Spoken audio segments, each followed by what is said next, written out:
What's up guys, this is Gadget Zone here, and today we are reviewing the starter kit by Harry's, a subscription-based shaving company. To support the channel, use the link in the description to save £5 on your next order. Additionally, we are running a giveaway to get your own Harry's starter kit for free.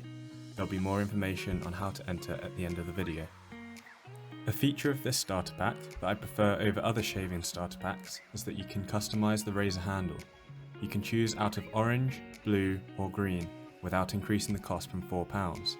Or, if you're happy to pay a bit extra, you can select the chrome handle. I went for the colour blue in the end. You're then given the options for the following subscriptions and frequency of delivery. You have to select one of them to order your starter pack, but can just cancel the subscription without being charged immediately after if you don't wish to continue with it. The package arrived 2 days after ordering, which was twice as quick as estimated, which is always nice. Inside the box, you're greeted with an instruction slip for removing the blades safely, and a welcome booklet with some tips for getting a smooth shave. And then, on the back, there is some more information about the company with the contact details. Finally, a little thank you card for buying the product. Although none of these really improve the performance of the shaver, it's nice that they've gone into the effort to present it nicely, and it gives confidence for the razors. The starter kit includes a 60ml bottle of shave gel, equivalent to 2 ounces or 57 grams. This foams into a lather when applied to the face to help for a smooth shave. Finally, there's a separate box containing the razor.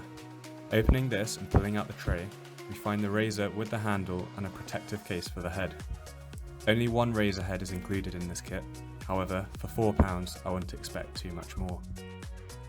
The handle has dips inscribed in it, which doesn't really add to the grip to be honest, however it's a nice bit of texture. The material feels like a hard rubber, which provides good resistance to a firm grip. The shape of the handle allows it to sit comfortably in your hand, and weighing only 42 grams with the head attached, it isn't too heavy to become difficult to use, while still maintaining its sturdiness. The razor head contains 5 blades, which is pretty standard for razors nowadays, and it flexes from the handle, allowing it to follow the contours of your face, reducing the amount of wrist action required. The flexible material looks thick enough for what's required to stay intact before the blades will blunt, to the point of having to replace the head, so I can't imagine you'll ever have to worry about it breaking. Removing the razor from the handle is simple. Just by pressing against the lower collar of the head, the mechanism will detach the head for you to pull it away, and then connecting it again is as simple as inserting the handle back into the head. I have noticed that the razor head lock system isn't very secure. Just pulling on the head without pushing the collar will detach it from the handle, but this hasn't been an issue for me at all in use, and I can only imagine it will be an issue for you if you're aggressively tugging on it when shaving. The shave gel comes out of the can as gel, and then quickly expands into the foam, so you don't need to use too much, especially as it comes out quite quickly at the start. The foam is very easy to spread over hair, and with the amount I used, there was plenty to cover the whole shaveable area whilst maintaining a decent thickness of foam. The foam has traces of aloe, so it smelled nice and felt reasonably refreshing. It was quite messy, although that might just be my own fault, so you may want to keep a towel nearby. Looking at the performance of the razor now, the razor glided smoothly over the foam, taking off the hair to the skin as expected. The blades do catch the gel and hairs, so it needs to be wiped regularly, but again, that's standard for razors. When clean, the blades didn't leave any hairs behind, and I was very impressed with how clean the cut was.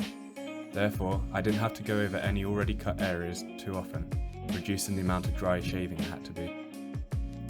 The blades did tug on my hairs a couple of times, however, I think that may have been more my own fault than the razor's. There is a separate single blade on top of the razor head, which worked great for producing a clean line cutting off the sideburns. I did end up cutting myself, but again, that was my fault and not the razor's. I was really happy with the performance of the razor. It did provide a smooth and very clean cut. No hairs were left behind particularly, especially on the neck area, which is where I've had problems with other shavers in the past. And here you can see the before and after having shaved. Whereas the razor excelled when it came to the performance, I'd say the biggest drawback to this razor is the cleanability of the blades. When shaving, hairs and foam collected between the blades as you'd expect, and usually a dash under a decent stream of water will remove everything, or, if not, a light brush will usually get rid of the hair.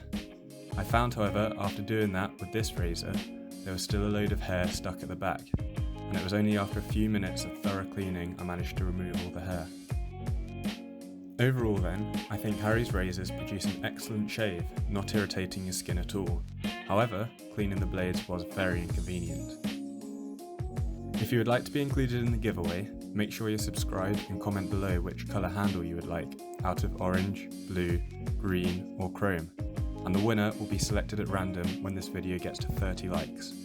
Good luck and see you in the next video.